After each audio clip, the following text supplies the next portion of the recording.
আসসালামু আলাইকুম, welcome to story spark where stories fuel dreams. গল্পে গড়া স্বপ্নের যাত্রা। আজকের পর্ব আমরা কথা বলবো এক তরুণ উদ্যোক্তার সাথে, যিনি শুধু ব্যবসা শুরু করেননি, বরং নিজেকে গড়ে তুলেছেন একজন লেখক, পাবলিক স্পিকার, সামাজিক কর্মী, উপস্থাপক, নেতৃত্ব দানকারী ও প্রশিক্ষক হিসেবে। তিনি বিশ্বাস করেন দেশের ঐতিহ্য যেমন জুট বা পাট, নতুন চিন্তা আর উদ্ভাবনী দৃষ্টিভঙ্গির মাধ্যমে আবারও ফিরে আসতে পারে নতুন রূপে। চলুন স্বাগত জানাই আমাদের আজকের অতিথি নাহিদ আহসানকে, founder of Jutex Bangladesh and currently assistant merchandiser at Masco group. তো শুরুতে তাহলে আমি আমার হচ্ছে কি গেস্টকে ওয়েলকাম করছি আমাদের সাথে। তো আমাদের গেস্টকে ওয়েলকাম। সো ভাইয়া, হ্যালো কেমন ভাইয়া, আছেন আপনি? ওয়ালাইকুম আসসালাম। কেমন আছেন আপনি? আমি বেশ ভালো আছি। আমিও আলহামদুলিল্লাহ ভালো আছি। তো ভাইয়া, শুরুতে যদি আপনি আপনার পরিচয়টা যদি আমাদের সাথে যদি একটু শেয়ার করতেন, তাহলে হচ্ছে আমাদের সবার জন্য একটু ভালো হতো, কেননা আপনার তো একের সাথে অনেকগুলো হচ্ছে পরিচয় আপনার কিন্তু রয়েছে, আমরা দেখলাম আর কি। থ্যাংক ইউ ফর ভাইয়া, thank you for nice introduction. আমি যদি একদম ছোট করে আমার পরিচয়টা দেই, আমি নাহিদ হাসান। বর্তমানে কাজ করছি বাংলাদেশের অন্যতম বৃহৎ textile group of companies Moscow গ্রুপে। তার পাশাপাশি আমি বাংলাদেশের one of the largest student skill development community excellence বাংলাদেশে আছি হেড অফ মার্কেটিং হিসেবে। তার পাশাপাশি আমি একজন লেখক, যার 5টি বই প্রকাশ হয়েছে এখন পর্যন্ত। এর আগে আমি এটিএন বাংলার সঙ্গে সংযুক্ত ছিলাম। আমি এটিএন বাংলার একটা প্রোগ্রামের উপস্থাপক হিসেবে কাজ করেছি দীর্ঘদিন। তার পাশাপাশি আমি একটা সোশ্যাল ওয়েলফেয়ার প্ল্যাটফর্ম স্বপ্নদ্রষ্টা, সেটার ফাউন্ডার হিসেবে আছি। স্বপ্নদ্রষ্টার এখন প্রায় 8-9 বছর ধরে কাজ করছে সমাজের কল্যাণে। তার পাশাপাশি আমি ঠিক এই সময়টাতে মানে যেই পরিচয়টাকে রিপ্রেজেন্ট করার জন্য আজকের এই অনুষ্ঠানে এসেছি, আমি জুটেক্সা বাংলাদেশের একজন ফাউন্ডার। জুটেক্সা বাংলাদেশ বর্তমান সময়ের বাংলাদেশের হোম ডেকোরেশন নিয়ে কাজ করছে এবং আমাদের মূল প্রোডাক্ট হচ্ছে পাট পণ্য, অর্থাৎ বাংলাদেশের হেরিটেজ জুট। আমরা জুট প্রোডাক্ট নিয়ে কাজ করছি এবং আমরা বাংলাদেশের ডোমেস্টিক চ্যানেলে কাজ শুরু করেছি।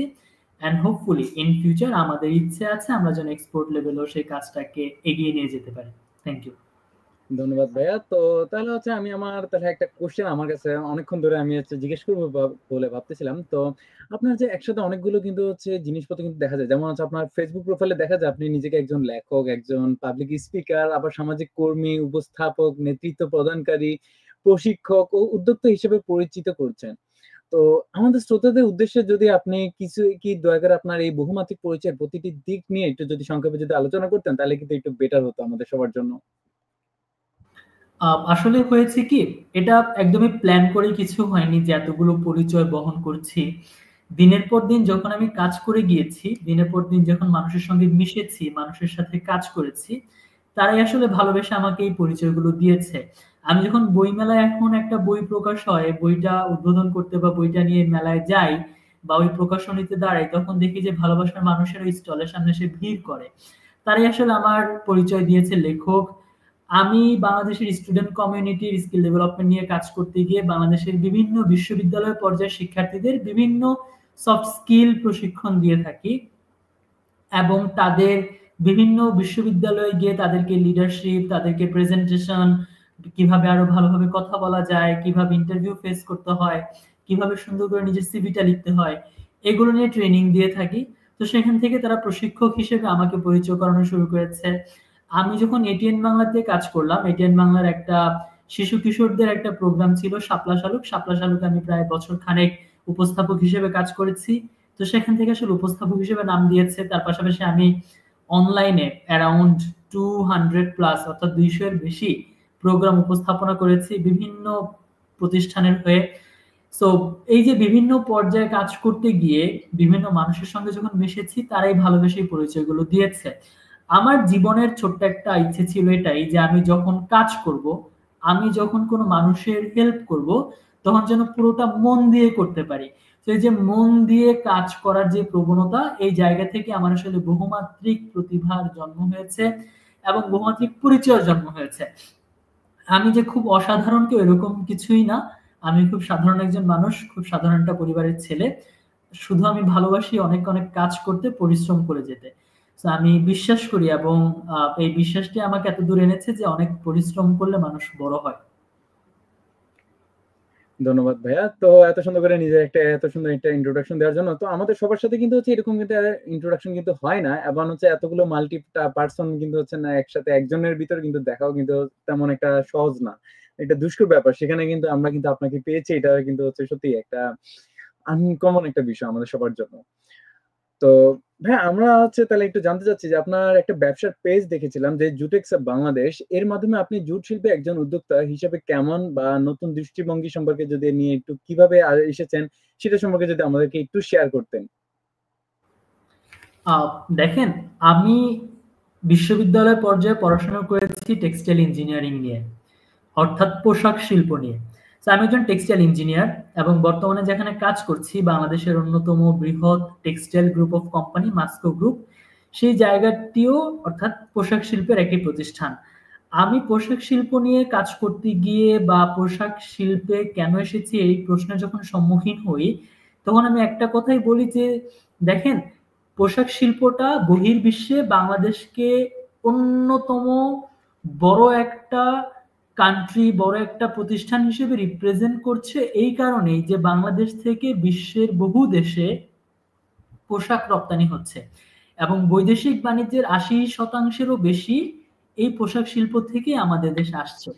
সো এই যে পোশাক শিল্পটা মেড ইন বাংলাদেশ, এই মেড ইন বাংলাদেশ ট্যাগ যেটা বহির্বিশ্বে বাংলাদেশকে বড় করে তুলতেছে, ওই জায়গা থেকে আমার খুব ইচ্ছে ছিল যে আমি পোশাক শিল্পের একজন রিপ্রেজেন্টেটিভ হয়ে যাব। সো যখন থেকে পোশাক শিল্প নিয়ে কাজ করা শুরু করলাম বা পড়াশোনা শুরু করলাম, আমার ভিতরে এক ধরনের প্যাশন জাগ্রত হওয়া শুরু করলো যে পোশাকের পাশাপাশি বহির্বিশ্বে বর্তমান সময়ে যেই সাস্টেনেবল ডেভেলপমেন্ট নিয়ে কথা হচ্ছে সারা দুনিয়ায়, ওই সাস্টেনেবিলিটিকে রক্ষা করার জন্য একটা প্রোডাক্ট অনেক বড় আকারে ভূমিকা পালন করতেছে, সেটা হচ্ছে জুট, অর্থাৎ পাট। এই পাট কোন দেশের মধ্যে সব থেকে ভালো হয়? সেটা বাংলাদেশে। So, আমাদের দেশের একটা প্রোডাক্ট যেটা বহির্বিশ্বে এত ভ্যালুয়েবল একটা কি বলে যে মাত্রা তৈরি করছে, কিন্তু পোশাকের মতন এটা এত বড় পরিসরে এখন পর্যন্ত এক্সপ্লোর করা হয়নি। এটা এখন পর্যন্ত এত বড় পরিসরে কেউ কাজ করছে না। এখনো এই মার্কেটটা ফাঁকা, এখনো এই জায়গায় অনেক অনেক কাজ করার জায়গা রয়েছে। তো আমি দেখলাম যে পোশাক শিল্প নিয়ে বহু মানুষ কাজ করছে এবং বাংলাদেশের বিশাল একটা শিল্প তৈরি হয়েছে এই জায়গা থেকে।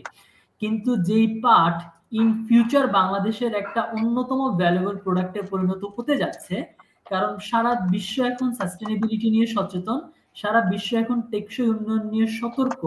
সেই জায়গা থেকে বাংলাদেশের এই একমাত্র এই সাস্টেনেবিলিটিকে রিপ্রেজেন্ট করা জুট কেন আমরা এক্সপ্লোর করছি না, কেন আমরা প্রমোট করছি না, সেটাই সেই ভাবনা থেকেই আসলে আমার জুটের প্রতি প্যাশন তৈরি হওয়া, ভালো লাগা তৈরি হওয়া।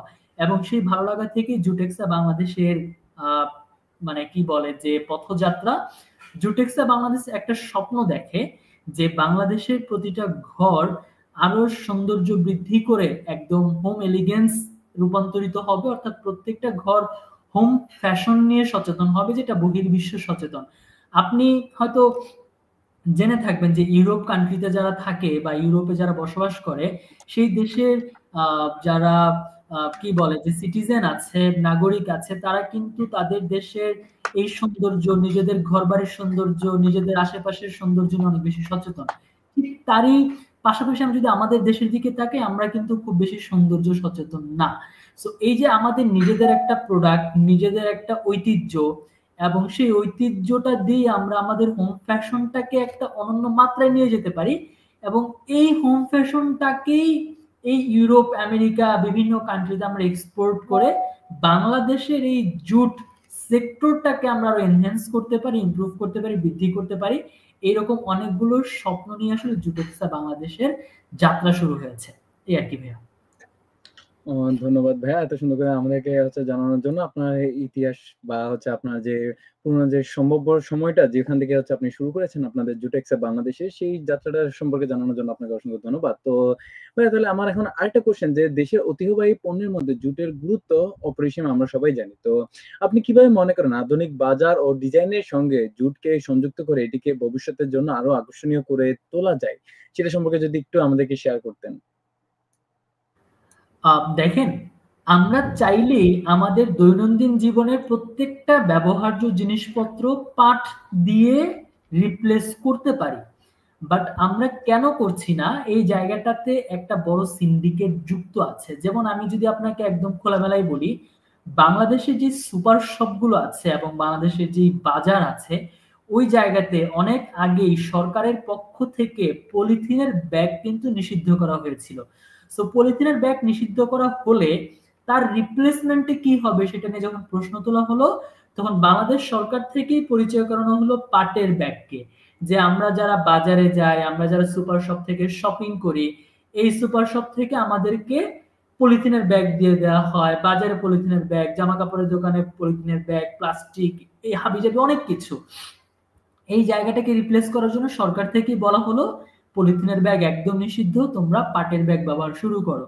সো পাটের ব্যাগ একটু কস্টলি বলতে, যে পলিথিনের ব্যাগটা আপনাকে ফ্রি দেওয়া হচ্ছে, সেই পাটের ব্যাগটা হয়তো আপনাকে 20 টাকা, 30 টাকা, 40 টাকা দিয়ে আপনাকে কিনতে হবে। সো হয়তো বা প্রোডাক্টের দামের সাথে সেটাকে সামঞ্জস্য করে রাখাও যেতে পারে, কারণ সুপার শপ যে বিজনেস করছে, যে প্রফিট মার্জিনে তারা কাজ করছে, তারা চাইলেই একজন কাস্টমারকে সেই 20 টাকা, 30 টাকা, 40 টাকার একটা ব্যাগ দিয়ে দিতে পারে প্রোডাক্টের সাথে, এবং এই ব্যাগটা আসলে নষ্ট হয় না। সেই কাস্টমার চাইলেই কিন্তু একই ব্যাগটা আবার যখন সে শপিং এ বের হবে, সে কিন্তু পকেটে করে, ব্যাগে করে নিয়ে আসতে পারে, হাতে করে নিয়ে আসতে পারে। সো এই যে একটা ব্যাগকে রিপ্লেস করার যেই চিন্তা ভাবনা শুরু হলো, সেখান থেকে এই কাজটা সুপার শপ কিংবা অন্যান্য বাজার থেকে করা হলো না। কেন করা হলো না, তার পেছনে অনেক কারণ আছে। সেটার মধ্যে একটা সিন্ডিকেট থাকতে পারে, যে অনেক বড় একটা প্লাস্টিকের বাজার আছে যেটা নষ্ট হয়ে যাবে, অনেক বড় একটা পলিথিনের মার্কেট আছে যেটা নষ্ট হয়ে যেতে পারে, পুরো বিজনেসটা ধস নেমে যেতে পারে, এবং যারা বিজনেস করছে বর্তমানে মার্কেটে, তাদের আসলে নিউ একটা ইনভেস্টমেন্টের সংযুক্ত হইতে পারে এই ব্যাগ। সো এরাও আসলে নতুন করে ওই খরচের জায়গাটাতে হয়তো যেতে চায়নি। সেরকম নানান কারণ থাকতে পারে, এগুলো হয়তো অনেক ভেতরের খবর, আমি হয়তো যেহেতু এখনো ছোট, অনেক কিছু জানি না, বুঝি না। বাট সচরাচর যেটা দেখা যায়, এখনো মার্কেটে কিন্তু পলিথিনের ব্যাগ পুরোপুরি ব্যবহার মানে বাদ হয়নি, বা মানুষ এখনো ব্যবহার করছে, অবাধে অবাধে ব্যবহার করছে। তো আমরা যখন পাটের ব্যাগ নিয়ে কাজ শুরু করলাম, আমরা দেখলাম যে একটা পাটের ব্যাগ কিন্তু খুব ইউজফুল একটা জিনিস। এটা দিয়ে আপনি ভারী থেকে ভারীতর জিনিস ক্যারি করতে পারেন, এবং এটা দেখতেও অনেক ভালো দেখায়। আমরা যখন এখন অফিসে লাঞ্চ নিয়ে যাই, লাঞ্চের ব্যাগটাও পাটের। আমরা যখন এখন বাজার করতে যাই, বাজারে একটা পাটের ব্যাগ থাকে। তো এই যে দৈনন্দিন ব্যবহার্য জীবনের এই জায়গাটাতে, অর্থাৎ আধুনিক জীবন আমরা এটাকে বলতেছি, এই আধুনিক জীবন এবং আধুনিক জীবনের সঙ্গে আমাদের যে একটা ফ্যাশনেবল লাইফস্টাইল, এই লাইফস্টাইলের জায়গাটাতে যদি আপনি নতুন করে কিছু সংযুক্ত করতে চান, সেটাতে পাট পণ্যের বিকল্প নেই। আপনি নতুন করে যদি সাস্টেনেবিলিটি নিয়ে ভাবেন, আপনি নতুন করে যদি পরিবেশ নিয়ে ভাবেন, তবে আপনাকে অবশ্যই পাট নিয়ে ভাবতে হবে, এবং সাস্টেনেবল লাইফস্টাইল, ফ্যাশনেবল লাইফস্টাইলে পাট পণ্যকে যদি সংযুক্ত করেন, এটা আপনার ফ্যাশনকে আরো ইমপ্রুভ করবে, আরো এনহ্যান্স করবে, যেটা আপনাকে আসলে কখনোই এটা ফিল করাবে না যে আচ্ছা আমার তো আগের ওই পলিথিনের ব্যাগ ভালো ছিল, আমার তো আগের প্লাস্টিকের পণ্যগুলো ভালো ছিল। আপনি যখনই ব্যবহার শুরু করবেন, আপনি দেখবেন যে আপনি পাট পণ্যের একটা প্রেমে পড়ে গিয়েছেন। যেমন দেখেন, আমি যদি এই যে আমার ঠিক পাশেই রাখা একটা ছোট্ট প্লেসমেটের একটা বিষয়টা দেখাই, এই প্লেসমেটটা কিন্তু আমরা যখন টেবিলে রাখি, এটার উপর আমরা গ্লাস টাস, ছোট পিরিচ, যে কোনো কিছু রাখা যায়, এবং এটার উপর কিন্তু মানে মানে যে কোনো কিছু আপনি রাখতে পারবেন। ছোট আপনি ডেকোরেটিভ কোন একটা আইটেম রাখতে পারেন। এটা কিন্তু আরো বড় সাইজের হয়, যে আমার পাশে দেখতে পাচ্ছেন, এটা কিন্তু 12 ইঞ্চ সাইজের এই প্লেসম্যাট। এগুলোর নিচে, এগুলো হচ্ছে নিচে রেখে, এগুলোর উপরে প্লেট রাখে, বাটি রাখে। তো এই যে একটা টেবিলের সৌন্দর্য বৃদ্ধি করে। আমার পাশে দেখেন গাছ, এই যে কি বলে, এই যে প্ল্যান্টার রাখা আছে। এই যে ছোট ছোট ছোট ছোট এই যে আপনাদের হোম ইমপ্রুভমেন্টের যে জায়গা, আপনারা কি করেন, আপনারা টবে টব রাখতে পারেন। সেই টব বা অনেক কিছু হতে পারে, প্লাস্টিকের টব, অনেক কিছু হতে পারে। আপনি কিন্তু চাইলে এরকম একটা প্ল্যান্টারে জাস্ট ছোট একটা পলি ইউজ করতে পারেন, আবার চাইলে পলি নাও ইউজ করতে পারেন। কারণ হচ্ছে এই যে বাসাবাড়ির ভেতরে যেই ছোট ছোট গাছগুলো থাকে, এগুলোতে কিন্তু খুব একটা পানি না দিলেও হয়। তো এই যে অনেক কিছু দিয়ে আপনাদের দৈনন্দিন জীবনের বিষয়গুলো পাট দিয়ে রিপ্লেস করতে পারেন চাইলেই, কিন্তু মানুষ এখনো সচেতন হচ্ছে না। সো এই সচেতনতার দৌড়ে জুটেক্সা বাংলাদেশ আসলে একটা প্রতিবাদও বলা যায়, যে আপনারা প্লাস্টিক পণ্য মানে কি বলে যে ব্যবহার করা বাদ দেন এবং পাট পণ্য ব্যবহার শুরু করেন, এটা পরিবেশের জন্য অনেক অনেক অনেক বেশি ভালো। এবং আমাদের ঐতিহ্যবাহী একটা পণ্য এটাকে অনেক বেশি কি বলে সারা বিশ্বের সামনে তুলে ধরতেছে, সারা দেশে ছড়িয়ে দিচ্ছে। Thank you. ধন্যবাদ ভাইয়া। তো এত সুন্দর করে আমাদেরকে ভাইয়া জানানোর জন্য যে পাটের যে কি ব্যবহারগুলো হয় সেগুলো সম্পর্কে আমাদেরকে জানানোর জন্য। তো ভাইয়া আমি আমার পরবর্তী কোশ্চেনে চলে যাচ্ছি। তো আমার পরবর্তী কোশ্চেনটা হচ্ছে জুট পণ্য নিয়ে কাজ করতে গিয়ে আপনি কি কখনো কি মুখে পড়া বা মূল চ্যালেঞ্জ কোনগুলো ছিল সেগুলো কি? এবং আপনি কি ধরনের উদ্ভাবনী ধারণা বা প্রযুক্তি দিয়ে সেই সমস্যার সমাধান করেছেন সেটা সম্পর্কে যদি আমাদের তরুণ উদ্যোক্তাদের যদি কিছুটা বলতেন আপনি।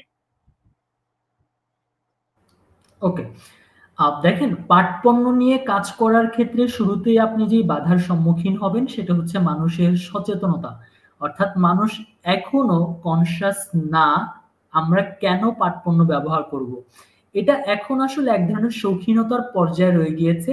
সমাজের যে মানুষগুলো অনেক বেশি শৌখিন, যে মানুষগুলো একটু বিলাসী জীবনযাপন করে তারাই হয়তো পাট পণ্য ব্যবহার করে বা কোথাও গিয়ে এই ধরনের ফ্যাশনেবল এই ডেকোরেটিভ আইটেমস গুলো নিয়ে আসে। এটা মানুষের ভেতরের এক বদ্ধমূল ধারণা। এটা যে কমন পিপলরাও ব্যবহার করতে পারে, এটা যে যে কোনো মানুষ, যে কোনো ফ্যামিলি, যে কোনো ঘরের সৌন্দর্য বৃদ্ধিতে ব্যবহার করা যায়, এটা মানুষজন এখনো ফিল করতে পারতেছে না। এর কারণ হচ্ছে প্রথমত পাট পণ্যের একটা বড় বাজার হয়েছে এক্সপোর্টে। বাংলাদেশে যারা বিজনেস করছে এরা এক্সপোর্ট নিয়ে সচেতন, ডোমেস্টিক চ্যানেলে এখনো এই প্রোডাক্ট গুলো কমার্শিয়ালাইজ করে কমন করা হয় না। এই যে প্লেসমেন্ট গুলোর কথা বলি, বা আমি যদি আপনাকে এখানে ছোট একটা জুট বাস্কেট দেখাই, হ্যাঁ, এটাতে কিন্তু আপনি যে কোনো কিছু রাখতে পারেন চাইলে, ঠিক আছে।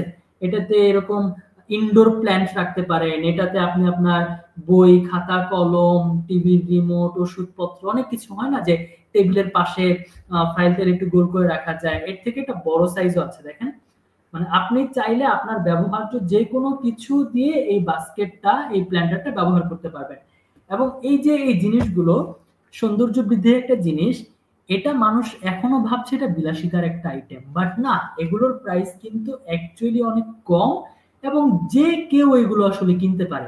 আপনার এই যে জুট প্ল্যান্টার সেট যেটা 3টা বাস্কেট আছে, এরকম বড় বড় মিডিয়াম এবং এই আরেকটা ছোট, এইগুলো কিন্তু আপনি 500-600 টাকা দিয়ে কালেক্ট করে ফেলতে পারবেন।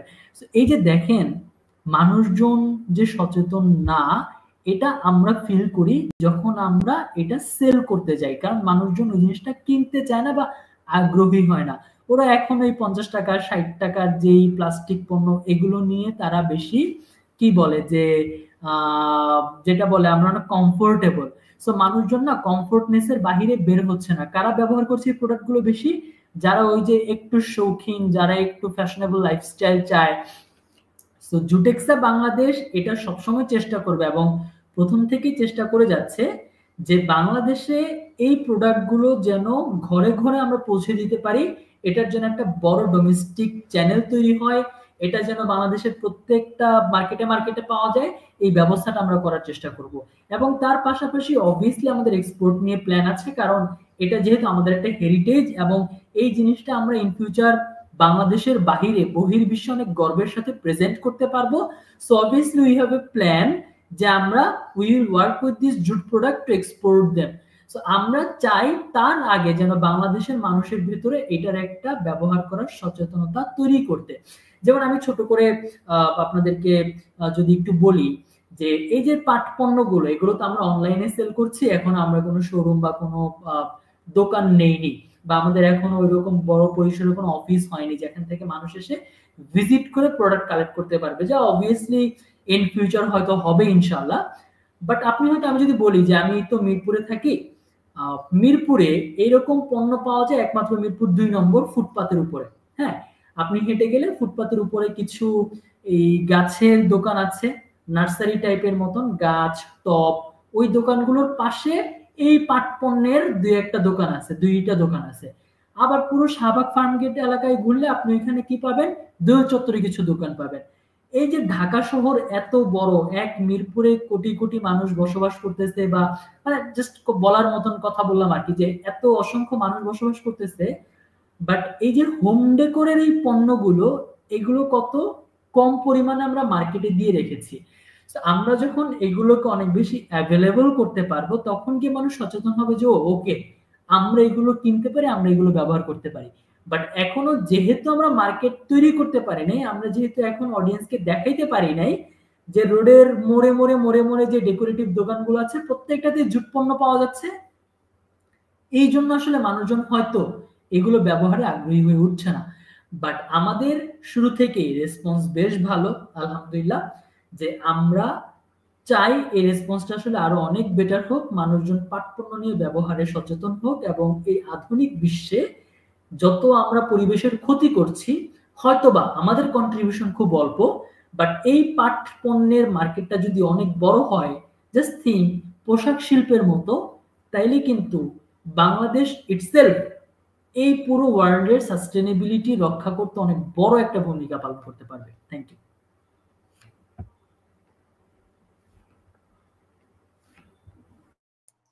ধন্যবাদ ভাই, আমাদেরকে এত সুন্দর করে জানানোর জন্য আপনাকে অসংখ্য অসংখ্য ধন্যবাদ। তো ভাই আমি আমার পরবর্তী কোশ্চেনে চলে যাচ্ছি। তো আমার পরবর্তী কোশ্চেনটি হচ্ছে যে একজন উদ্যোক্তা হিসেবে আপনার যাত্রায় সোশ্যাল মিডিয়ার ভূমিকা কতটা ছিল, প্লাস হচ্ছে সেই সাথে বিশেষ করে ফেসবুক পেজ থেকে সক্রিয়তা ও ব্র্যান্ড বিল্ডিং এ কোন কৌশলগুলো সবচেয়ে বেশি কার্যকর বলে মনে করেন, সেটা যদি আপনি আমাদেরকে যদি একটু শেয়ার করতেন তাহলে হচ্ছে একটু বেটার হতো আমাদের সবার জন্যই। তো যারা হচ্ছে এখন পর্যন্ত হচ্ছে মানে অনলাইনে ব্যবসা করতে চায় তাদের জন্য কিন্তু এটা কিন্তু অনেক বেশি একটু কিন্তু ইফেক্টিভ হবে যদি আপনি যদি একটু টিপস গুলো যদি বলে দিতেন। Thank you. Branding and marketing নিয়ে কাজ করার অভিজ্ঞতা আমার দীর্ঘদিনের। ওই জায়গা থেকে আমি যখন নিজে উদ্যোক্তা হিসেবে যাত্রা শুরু করলাম, আমার প্রথম কনসিয়াসনেসের জায়গাটা থাকলো বা কনসার্ন পয়েন্ট থাকলো এটাই যে আমি আমার কোম্পানিটাকে অ্যাজ এ ব্র্যান্ড কিভাবে দাঁড় করাবো বা আমি আমার ব্র্যান্ড বিল্ডিং এ কিভাবে সময় দিব। আমার প্রথম স্টেপ ছিল এটাই যে একটা ব্র্যান্ড কখন গড়ে ওঠে। একটা ব্র্যান্ড তখনই গড়ে ওঠে যখন ওই ব্র্যান্ড কনজিউমারকে যেই মেসেজটা দেয়, যেই বার্তাটা দেয়, এবং ওই ব্র্যান্ড ঠিক ওই কাজটাই করে, অর্থাৎ তাদের কথায় এবং কাজে মিল থাকে, তখন একটা কোম্পানি একটা প্রোডাক্ট ব্র্যান্ড হয়ে ওঠে। অর্থাৎ যখন আপনি কথায় এবং কাজে মিল থাকবেন, মানুষজন আপনার উপর একটা আস্থা ক্রিয়েট করবে, মানুষজন আপনাকে বিশ্বাস করবে, মানুষজনের ট্রাস্ট আপনি গেইন করবেন, ঠিক তখন ডে বাই ডে আপনি একটা ব্র্যান্ড হয়ে উঠবেন। So from the very beginning of Jutex Bangladesh journey আমরা চেষ্টা করেছি to gain people's trust, to gain consumers' trust, যে আমরা যা বলছি আমাদের পণ্যের গুণগত মান, আমাদের পণ্যটা আপনার বাসায় যখন পৌঁছে যাবে, এই যে আমাদের হাত থেকে আপনার বাসায় পৌঁছে যাওয়া এই জার্নিটা যেন কেয়ারনেসের মধ্য দিয়ে হয়। আপনি যখন প্যাকেজিং ওপেন করবেন, আপনি যখন আনবক্স করবেন, ওইটা যেন আপনি দেখে ফিল করেন যে প্যাকেজিংটা খুব কেয়ারফুলি করা হয়েছে। আপনি যখন একটা প্রোডাক্ট ধরবেন, ধরে আপনি ফিল করবেন যে প্রোডাক্টটা অনেক যত্ন নিয়ে তৈরি করা হয়েছে। এই যে কেয়ারনেস, এই যে মানুষজনের প্রতি একটা ভালোবাসা ভালো লাগা তৈরি হওয়া, আমরা জুটেক্সা বাংলাদেশ চেষ্টা করেছি আমাদের এই কথা এবং কাজে মিল রাখতে। সো আমরা এই জিনিসটা বিশ্বাস করি যে ইন ফিউচার বাংলাদেশের মানুষজনের ভেতর আমরা একটা ট্রাস্ট গেইন করতে পারবো যে বাংলাদেশের মানুষের হোম ফ্যাশন নিয়ে কাজ করা সব থেকে ট্রাস্টওয়ার্দি ব্র্যান্ড হচ্ছে জুটেক্সা বাংলাদেশ। অর্থাৎ কোন একজন মানুষ তার ঘরটাকে একটু সুন্দর করে সাজাতে চায়, সে যেন জুটেক্সা বাংলাদেশের ফেসবুক পেজে ঢুকলে পেয়ে যায় যে ডাইনিং রুমের জন্য কোন প্রোডাক্ট, ড্রয়িং রুমের জন্য কোন প্রোডাক্ট, ডাইনিং টেবিলে সে কি কি রাখতে পারে, অফিস ডেস্কে সে কি কি রাখতে পারে, কিভাবে সাজাতে পারে। একটা ফ্যাশনেবল লাইফস্টাইলে সে যখন অফিসে একটা ব্যাগ ক্যারি করবে, ব্যাগটাও যে জুটের হবে। সো এই অনেক কিছু নিয়ে আমরা জুটেক্সা বাংলাদেশ কাজ করতেছি এবং কাজ করবো ইন ফিউচার। সো এটা আমার ব্র্যান্ড বিল্ডিং এর একটা জার্নি। আমি এবার উপদেশ দিব যারা হচ্ছে নতুন বিজনেস শুরু করেছেন। আমি যেহেতু অনেকদিন ধরে ব্র্যান্ডিং মার্কেটিং নিয়ে কাজ করি, মার্কেটিং ডিপার্টমেন্টে কাজ করছি, মার্কেটিং নিয়ে পড়াশোনা করছি, সো এই বিভিন্ন এক্সপিরিয়েন্স থেকে আমি জাস্ট কিছু গাইডলাইন দিই। সেটা হচ্ছে বাংলাদেশের মানুষের ভেতরে এখন একটা বদ্ধমূল ধারণা আছে যে অনলাইন থেকে কিছু একটা পারচেস করলে সেটা 50-50 আমার ভাগ্যে থাকবে, অর্থাৎ এই প্রোডাক্টটা ভালোও হতে পারে খারাপও হতে পারে। যে ছবি আমি দেখছি হাতে পাওয়ার পর ওই প্রোডাক্ট ওইটা নাও হতে পারে, এর থেকে কোয়ালিটি আরো লেস হতে পারে, খারাপ হতে পারে। যেমন আপনারা দারাজের কথা বলেন, দারাজ দিয়ে মানুষ ট্রল করে যে দারাজ থেকে কিছু একটা অর্ডার করলে ছবি দেখেছি একরকম, অর্ডার করে বাসায় আসার পর দেখি একরকম। ই ভ্যালি মানুষের মনে অনেক বড় একটা অনাস্থা তৈরি করে দিয়ে গেছে। এরকম বিভিন্ন অনলাইন প্ল্যাটফর্ম দিনের পর দিন মানুষের মনের ভিতরে একটা ভয় ঢুকিয়ে দিয়েছে, যেটার কারণে ই কমার্স ব্যবসার একটা বড় ক্ষতি হয়েছে অবশ্যই। বাট তারপরেও যারা নতুন এন্টারপ্রেনার আছেন, তারা যদি আপনাদের বিজনেসে ভালো করতে চান, আপনাদের বিজনেসটাকে যদি একটা ব্র্যান্ড হিসেবে দাঁড় করাতে চান, অবভিয়াসলি শুরু থেকে প্রত্যেকটা কনজিউমারের মন রক্ষা করবেন। অর্থাৎ কনজিউমার আপনার কাছ থেকে যে প্রোডাক্ট দেখেছে, আপনি সেই প্রোডাক্টটাই যেন কনজিউমারের হাতে পৌঁছে দিতে পারেন, ওই জায়গাটা রক্ষা করবেন। অর্থাৎ আপনি আপনার অনেস্টি মেনটেন করবেন, আপনি আপনার ইন্টিগ্রিটি মেনটেন করবেন, আপনি আপনার কেয়ারনেস মেনটেন করবেন। সো যখন এই সবকিছু নিয়ে আপনি একসাথে কাজ করবেন, তখন ডে বাই ডে দেখবেন মানুষজন আপনার উপর ভরসা করা শুরু করেছে। এবং মানুষ যখন আপনাকে ভরসা করবে, তখন আপনি যে কোনো কিছুই সেল করতে পারবেন। মানুষ যখন আপনাকে পছন্দ করবে, তখন আপনার কাছ থেকে যে কোনো কিছুই তারা নিতে ভালোবাসবে। So that was all. যে আমি ডে বাই ডে যতটুকু গ্রো করছি, দেখা গিয়েছে যে আমাদের মানে আমার অনলাইন এঙ্গেজমেন্টের হারটাই বেশি। আমার যখন বই প্রকাশ হয়, আমি যখন অনলাইনে একটা ট্রেনিং করাই, আমি যখন কোনো একটা বিশ্ববিদ্যালয়ের দিকে যাই, আমি যখন কোনো একটা লাইভ করি, দেখা যায় অনলাইন এঙ্গেজমেন্টটাই অনেক বেশি। তো এই যে অনলাইন এঙ্গেজমেন্টের দরুন অনেকদিন ধরে অনলাইনে আমার একটা নিজের পার্সোনাল ব্র্যান্ড ডেভেলপ হয়েছে। ওই জায়গা থেকে আমি এটা বিশ্বাস করি যে আমি কোনো কিছু যখন কনজিউমারকে বলছি, আমি যখন কোনো কিছু নিয়ে কাজ করছি, মানুষের মনে প্রথমেই কিছু একটা ট্রাস্ট গেইন করতে পারছি। এবং এরপর যখন আমি আমার প্রোডাক্টটা তার কাছে পৌঁছে দিই, আমি তখন ফিল করতে পারি, আমি তখন টের পাই যে না, মানুষ আসলেই ভালোবাসছে। এবং আপনাদেরকে ছোট্ট একটি স্টোরি শেয়ার করি যে আমরা তো খুব বেশি দিন হয়নি এটা যাত্রা শুরু করেছি। সেদিনও এগুলোর অনেকগুলো প্রোডাক্ট আমাদের কাছে একজন আন্টি বলবো, তিনি অর্ডার করেছেন অনেকগুলো প্রোডাক্ট, এবং তিনি সেগুলো আমাদের মেসেজ দিয়ে জানিয়েছেন যে তিনি বাহির থেকে এসেছেন, দেশে কিছুদিন থাকবেন এবং তিনি আবার বিদেশে চলে যাবেন। সেই প্রোডাক্টগুলো দেশে এসে তিনি কালেক্ট করেছেন বাহিরে নিয়ে যাওয়ার জন্য। সো নিজে ব্যবহার করবেন এবং বাহিরের দেশে অনেকে গিফট করবেন। সো অনেকগুলো প্রোডাক্ট তিনি কালেক্ট করেছেন। সো এই যে দেখেন, মানুষজন আমাদের প্রোডাক্ট পেয়ে ভালোবাসছে, তাদের ভালো লাগছে, সে নিজে রাখছে এবং মানুষজনকে গিফট করছে, এই জিনিসটা আসলে আমাদের বড় পাওয়া। এবং ব্র্যান্ড ডেভেলপমেন্টের পুরো জার্নিতে এইগুলোই ছোট ছোট ইন্সপিরেশন।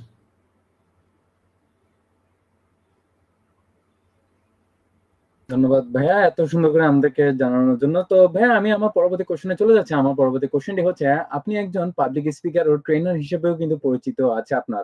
তো আপনার মতে আজকের তরুণ উদ্যোক্তাদের জন্য সবচেয়ে প্রয়োজনীয় অ্যাডভান্স স্কিল বা প্রশিক্ষণ কোনগুলো হবে, সেটা যদি আমাদেরকে একটু বলতেন। প্রথম যে উপদেশটা উদ্যোক্তাদের জন্য, সেটা হচ্ছে স্টাডি করা, পড়াশোনা করা। আপনি যে প্রোডাক্ট নিয়ে কাজ করবেন, আপনি যে মার্কেটে কাজ করবেন, ওই মার্কেটটা নিয়ে পর্যাপ্ত পরিমাণ পড়াশোনা করেন। সো যখন আপনি পড়াশোনা করবেন, ইউ উইল গেইন নলেজ। হ্যাঁ, you will have the knowledge to talk about that product. অর্থাৎ আমি যখন এই পাট পণ্য নিয়ে কাজ করতেছি, so I need to research about jute. হ্যাঁ, I need to know many things about jute, right? So এই যে পড়াশোনা করাটা, এই পড়াশোনাটা যখন আপনি করবেন, জানবেন, তখন ইউ উইল ফিল কনফিডেন্ট। আপনি নিজের ভেতরে নিজের একটা কনফিডেন্স টের পাবেন। সো গেল, আপনি কনফিডেন্ট অলরেডি। এবার আপনার যে স্কিল বা দক্ষতাটা গড়ে তোলা প্রয়োজন, সেটা হচ্ছে ১ নাম্বার পাবলিক স্পিকিং। আপনার জনসম্মুখে কথা বলার দক্ষতা থাকতে হবে। কারণ মানুষের সামনে যখন আপনি সুন্দর করে কথা বলবেন, তখনই মানুষ আপনাকে ভরসা করবে, মানুষ আপনার প্রতি ইমপ্রেসড হবে, এবং মানুষ আপনার প্রোডাক্ট কেনার একটা আগ্রহ তৈরি হবে তাদের ভেতরে। তো আপনার পাবলিক স্পিকিং এই দক্ষতা রপ্ত করতে হবে। এবং তার পাশাপাশি বিজনেস ডেভেলপমেন্টে বেশ কিছু স্কিলস আছে। Microsoft Excel, Microsoft PowerPoint, সকল প্রকার ডকুমেন্টেশন তৈরি। সো এই জিনিসগুলো যখন নিজেদের ভেতর রপ্ত করতে পারবেন, আপনি দেখবেন যে আপনি নিজেকে অনেক স্ট্রং ভাবতেছেন এবং আপনার বিজনেস অ্যাকচুয়ালি গ্রো করতেছে। Thank you.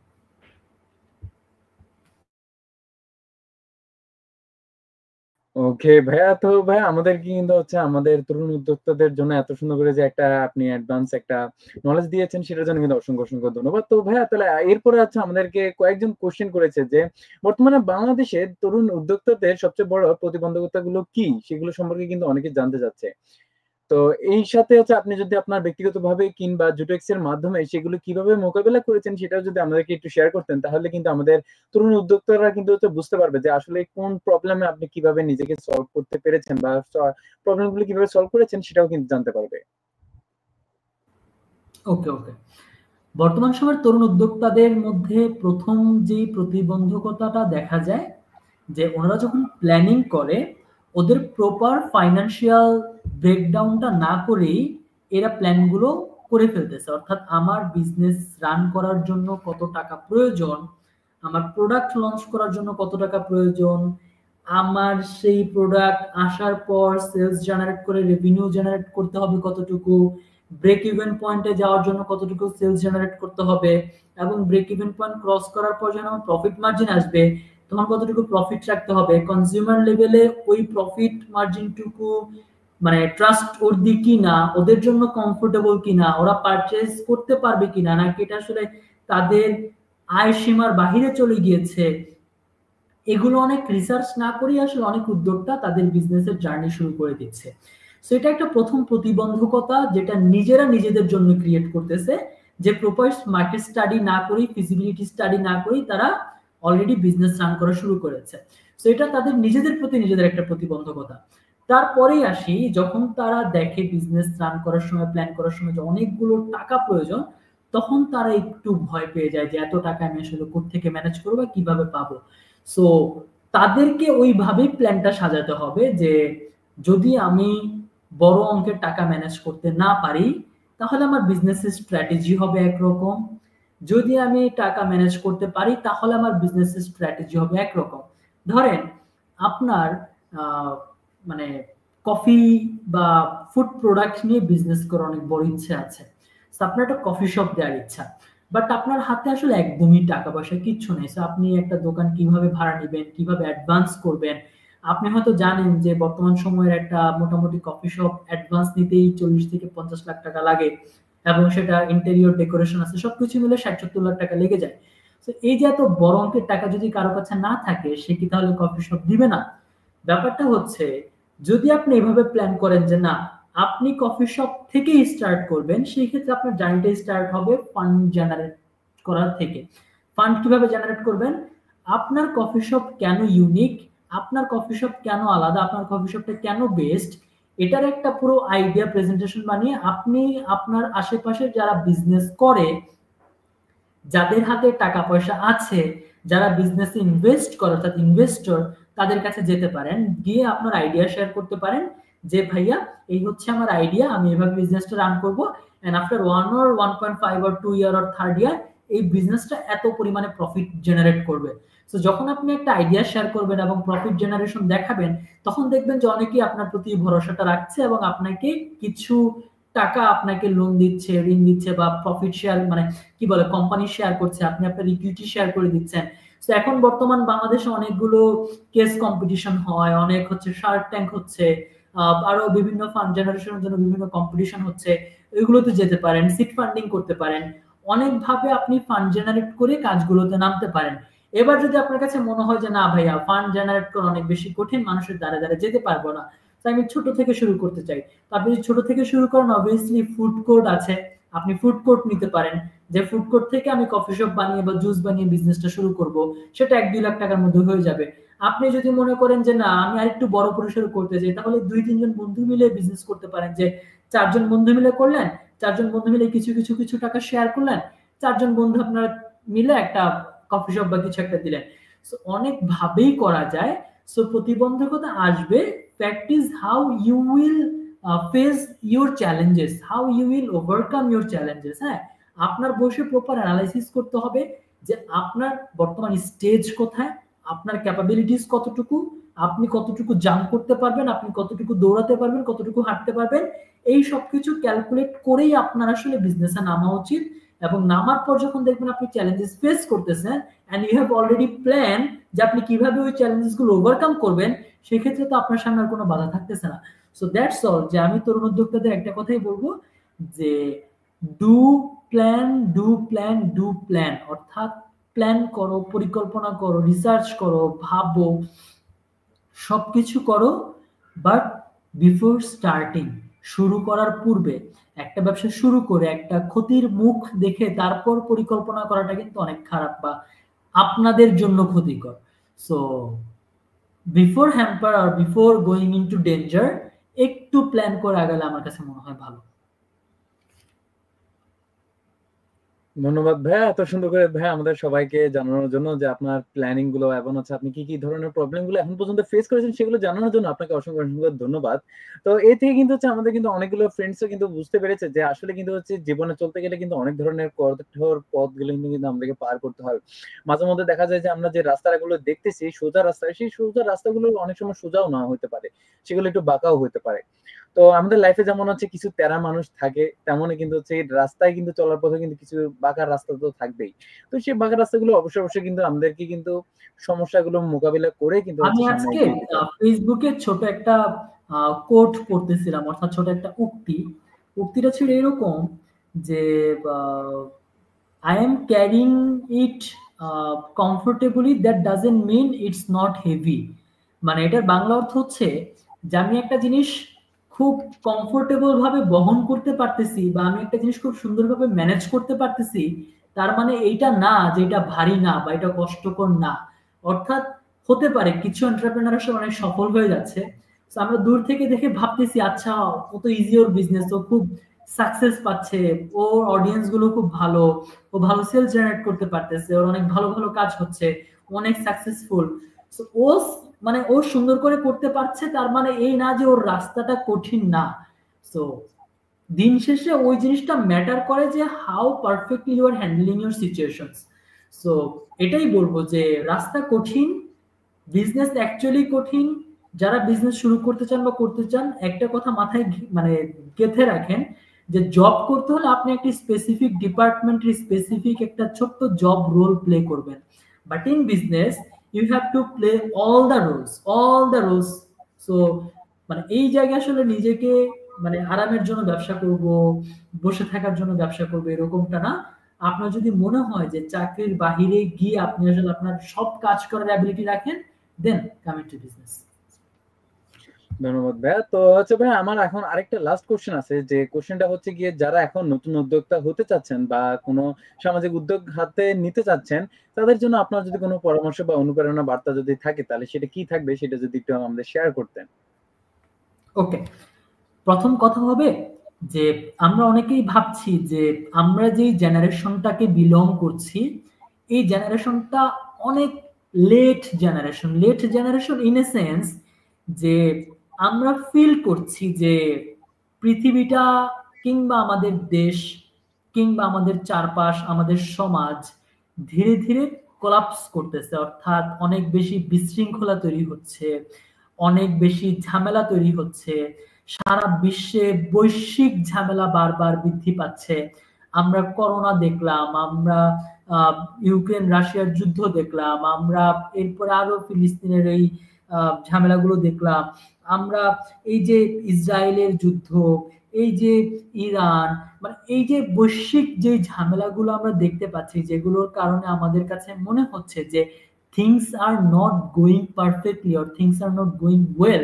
সো আমরা ফিল করতে পারছি যে এই বিশ্বটা ইন ফিউচার যে আরো কাম কোয়াইট হবে, শান্তিপূর্ণ হবে, এরকমটা ভাবা কঠিন। হতেই পারে ইন ফিউচার আরো কঠিন কোনো বিপদ আসলো আমাদের সামনে। সো ডে বাই ডে দিনগুলো কিন্তু আরো কঠিন হয়ে যাচ্ছে। একটা সময় হতো এরকম যে আপনি পড়াশোনা করলে অনেক ভালো ভালো চাকরি পেতেন, আপনি পড়াশোনা করলেই সমাজে খুব সেটেল হয়ে যেতে পারতেন। বাট এই জেনারেশনে কিন্তু এরকম হচ্ছে না। আপনার পড়াশোনা করতে হবে, আপনার অনেক বিষয়ে দক্ষ হতে হবে, আপনার অনেক বিষয়ে অভিজ্ঞতা থাকতে হবে, তারপরে গিয়ে আপনি অনেক ভালো কাজ করলে আপনি কিন্তু ভালো একটা স্যালারি জেনারেট করতে পারেন ও ভালো একটা আর্নিং জেনারেট করতে পারেন, অর্থাৎ আপনি সাকসেসফুল হবেন। সো এই জেনারেশনে সাকসেসফুল হওয়ার জন্য আপনার অনেক কঠিন কিছু কাজ করতে হবে। সো বর্তমান সময়ের যারা এন্টারপ্রেনার আছেন বা উদ্যোক্তা হবেন বা উদ্যোক্তা হচ্ছেন বা কাজ শুরু করেছেন বা কাজ শুরু করবেন, তাদের প্রতি আমার একটা হাম্বল রিকোয়েস্ট থাকবে যে আপনারা এমন কিছু প্রোডাক্ট নিয়ে কাজ করেন যেটা বাংলাদেশ কিংবা বহির্বিশ্বে মানুষজনের মধ্যে পজিটিভ কোনো মেসেজ দেয়। অর্থাৎ ব্যবসার জন্য শুধু ব্যবসা করছেন এরকমটা না যেন হয়। আপনার বিজনেসের মধ্যে যেন কোনো একটা পজিটিভ মেসেজ লুকায়িত থাকে, আপনার বিজনেসের মাধ্যমে যেন মানুষের কিছু একটা উপকার হয়, মানুষের কোনো একটা সমস্যার সমাধান হয়, মানুষের যেন কোনো একটা কল্যাণ বয়ে আনে, বিশ্বের যেন কোনো একটা কল্যাণ বয়ে আনে। অর্থাৎ আপনি যখন পাটপণ্য নিয়ে কাজ করবেন, দেখবেন আপনি মানুষের ঘরের সৌন্দর্য বৃদ্ধি করতেছেন, অর্থাৎ মানুষের হ্যাপিনেসের সঙ্গী হচ্ছেন আপনি। আপনি পাটপণ্য ব্যবহার করার মাধ্যমে আপনি প্লাস্টিকের ব্যবহার কমিয়ে দিচ্ছেন, অর্থাৎ পরিবেশের যেন ক্ষতি না হয় আপনি সেই উদ্দেশ্যে কাজ করছেন। সো পরিবেশের কল্যাণে আপনি একটা ভূমিকা রাখতেছেন। আপনি বাংলাদেশের ঐতিহ্যকে বহির্বিশ্বে ছড়িয়ে দিতে পারতেছেন, অর্থাৎ বাংলাদেশকে রিপ্রেজেন্ট করতেছেন, বাংলাদেশের আপনি বৈদেশিক মুদ্রা নিয়ে আসার চেষ্টা করতেছেন, সেটা এই দেশের জন্য কল্যাণকর, এবং বহির্বিশ্বে সাস্টেনেবল প্রোডাক্ট রপ্তানি করতেছেন, এটা বহির্বিশ্বের জন্য কল্যাণকর। তো এই যে একটা বিজনেস যেটা ইন টোটাল সব দিকে অনেক বেশি উপকারী বা কল্যাণকর, এইরকম কিছু করা যায় কিনা সেই দিকে আপনারা খেয়াল রাখেন। এবং আমি সবসময় এটাই বলবো যে আপনারা যতদিন অনেস্টি নিয়ে কোনো একটা কাজ করবেন আপনারা ততদিন সফলতার দিকে থাকবেন। আপনি যখনই সততাকে ছেড়ে দিবেন, আপনি যখনই সততাকে বাদ দিয়ে আপনি শুধু প্রফিট জেনারেট করার দিকে ধাবিত হবেন, তখন কিন্তু আপনার মানে জীবনে একটা সময় আসলে অনেক টাকা থাকলেও সুখ শান্তিটা থাকবে না, বা আপনি যে একটা সময় গিয়ে ফিল করতে পারবেন না যে over the time you did a lot of thing, but মানুষের উপকার আসলে কোন জিনিসটা এসেছে। সো চেষ্টা করেন যেই কাজটাই করছেন সেটা যেন সততার সাথে করা যায় এবং মানুষের কল্যাণ বয়ে আনে এরকম কিছু করা যায়। Thank you. ওকে, ধন্যবাদ নাহিদ ভাইয়াকে তার অনুপ্রেরণামূলক জার্নি, বাস্তব অভিজ্ঞতা আর চিন্তার আগুন আমাদের সঙ্গে ভাগ করে নেওয়ার জন্য। অসংখ্য অসংখ্য ধন্যবাদ নাহিদ ভাইয়াকে। আপনার জীবন এবং হচ্ছে কি আপনার ভবিষ্যৎ যাতে হচ্ছে সুন্দর হোক সেই দোয়া এবং হচ্ছে সেই শুভকামনা আমরা সবাই করি। এন্ড ভাইয়া ধন্যবাদ যে আপনি আমাদেরকে আজকে এতটা সময় দেওয়ার জন্য আপনাকে অসংখ্য অসংখ্য ধন্যবাদ। থ্যাংক ইউ ভাইয়া, থ্যাংক ইউ ফর অ্যাপ্রিসিয়েটিং আস। আপনারা খুব দারুণ দারুণ প্রোগ্রাম করেন, এটা আমি দেখি, এবং এইরকম একটা সুন্দর প্রোগ্রামে আমাকে ইনভাইট করার জন্য এবং বেসিক্যালি জুটেক্সা বাংলাদেশকে ইনভাইট করার জন্য, এরকম সুন্দর একটা ইনিশিয়েটিভকে প্রমোট করার জন্য, এরকম সুন্দর একটা ইনিশিয়েটিভকে মানুষজনের দ্বার প্রান্তে পৌঁছে দেওয়ার জন্য আপনারা যে উদ্যোগটা নিয়েছেন, আপনারা যে সুযোগটা তৈরি করে দিয়েছেন, তার জন্য আমি আসলে কৃতজ্ঞ আপনাদের প্রতি। আমি আসলে খুব বেশি হ্যাপি, আমি আমার মেসেজগুলো বলতে পেরেছি, আমি আমার কথাগুলো শেয়ার করতে পেরেছি, এবং এই যে সুন্দর কিছু জিনিস, অর্থাৎ এই যে আমি জুট প্ল্যান্টারটা একটু আপনাদের সামনে দেখাই, দেখেন মানে খুব নাইস একটা জিনিস, যে ছোট একটা টপ সেটা পাটের, এবং এই যে প্লেসমেন্ট দেখতে পাচ্ছেন, এই যে আমার পেছনে জুট রাগ দেখতে পাচ্ছেন, যেটা হচ্ছে ফ্লোর ম্যাট হিসেবে আমরা ব্যবহার করতে পারি, আমরা ওয়াল ডেকোরেশন ব্যবহার করতে পারি।